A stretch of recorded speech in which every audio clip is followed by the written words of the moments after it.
Here is how to see why your refund changed in TurboTax. Start from your TurboTax account while you are already signed in, then open your current tax return so you are looking at the main return screen.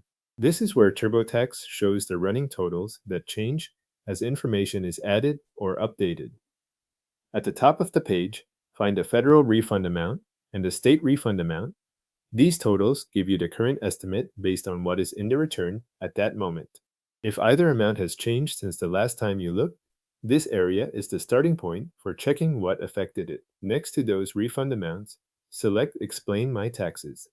This opens the detailed breakdown tied to the numbers you are seeing on screen. After you click it, a panel called See How Your Numbers Are Adding Up appears on the right side of the page. In that panel, begin with the Taxes You Have Paid section. Review the tax payments and withholding currently included in your return.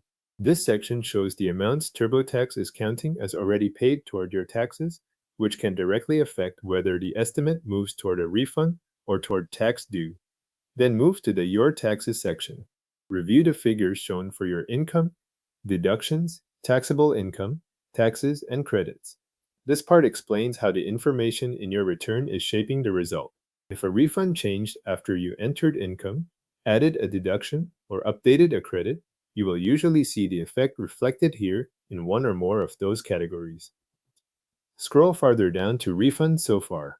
This area shows your current estimated refund based on everything entered up to that point. It gives you a single place to check the total after reviewing the details above. To identify what caused the refund estimate to increase or decrease, compare these amounts after entering or changing tax information. Check the panel before and after an update if you are making edits as you go. A change in withholding, income, deductions, taxable income, taxes, or credits can all shift the estimate, and this side panel helps you see which category moved. You can continue reviewing the return or updating the tax information as needed. Each time new information is entered or an existing amount is changed, TurboTax recalculates the refund estimate based on what is currently in the return. If you are checking several changes in a row, keep an eye on the same sections in the panel so you can track what changed from one update to the next. Thanks for watching. You can now view the TurboTax breakdown that shows why your refund estimate changed.